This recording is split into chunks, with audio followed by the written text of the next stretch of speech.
बीज में कई बार सब चीज छुपी होती है, बीज में सब चीज छुपी होती है, वो दिखती नहीं है।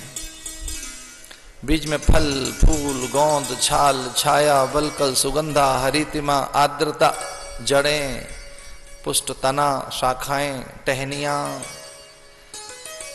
बौर, मंजरी, फल, फूल, सब तो छुपा है बीज में, तो दिखता नहीं है।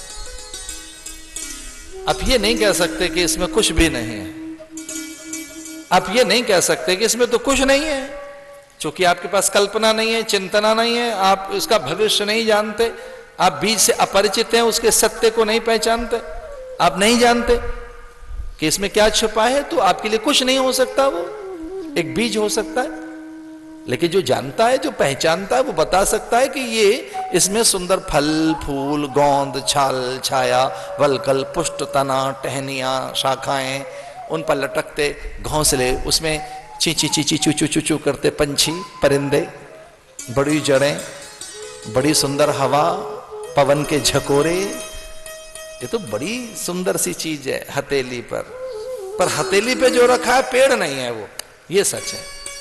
हथेली पे फल फूल नहीं है, हाँ फल फूल पेड़ और उसमें छुपी सब संभावनाएं बीज में सुप्त हैं, बीज में छुपी हैं, बीज में सब चीजें छुपी हैं। तो बीज को क्या चाहिए? धरती चाहिए, बीज को फिर धरती चाहिए, योग्य धरा, उर्वरा धरा, उन्नत धरा, और बीज की अनुकूलताओं के लिए धरा, ऐसी कोख चाहिए फिर बीज को, धरती की वो कोख जिसमें अनुकूलता हो। तो बीज जब आप डाल देंगे तो धीरे से वो बनने लगता है जो उसमें है। ठीक उसी प्रकार से एक सृष्टि का बीज हम सब में है। माता पिता के भीतर ऐसी कोई एक भावना पैदा होती है स्पर्श की, और स्त्री पुरुष में एक स्पर्श का भाव पैदा होता है, और फिर उनके रजवीर्य विस्तार से भ्रूण बनने लगता। भ्रूण, पिता का वीर्यकण, माता का रजकण, और वो एक किसी स्थिति में दोनों एक साथ मिलते हैं, और जैसे वो दोनों मिलते हैं युग्म बन जाता है, और फिर कुछ घंटों और कुछ दिनों के बाद उसमें से आकार, फिर कुछ दिनों के बाद और 1 2 3 4 5 सप्ताह के बाद, 1 2 3 4 5 6 महीने के बाद, और लो 9-10वें महीने के बाद तो घर में फिर झांझ, मृदंग और शहनाई बज रही हैं, मिठाइयां बट रही हैं, हमारे घर संतान हो गई। लीजिए हमारे घर तो संतान हो गई। उसके पीछे पीछे पीछे पीछे चलें, उन महीनों के पीछे दौड़ें, उन घंटों के पीछे दौड़ें कि पहले क्या हुआ कि कोई रजवीर्य का एक संयोग हो गया,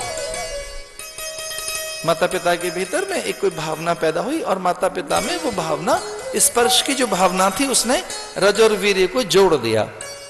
एक भावना थी ना, तो सृष्टि भावना में है, सृष्टि कल्पना में है, सृष्टि मन में है, भीतर है आपके।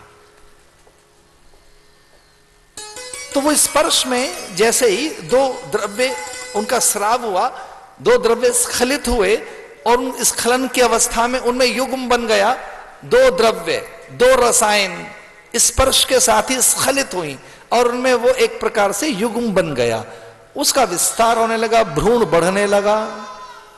लेकिन स्खलन से पूर्व एक कोई संचरण, कामना, काम संचरण, और वो काम कहां था, वो भावना कहां थी? मन में। मन में वो भावना थी, तो मन की वो 2 भावनाएं इतनी प्रचंड हो गई कि उन्होंने स्पर्श, और स्पर्श से द्रव्य स्खलन और उनका आपस में एकीकरण, वो संयुक्त हो गए। बिंब 2 द्रव्य और भ्रूण, भ्रूण के बाद जन्म। तो वो आया कहां से? काम से। और काम कहां है? मन। तो सृष्टि कहां से बनी? मन से। कहां से पैदा हुई सृष्टि? मन से।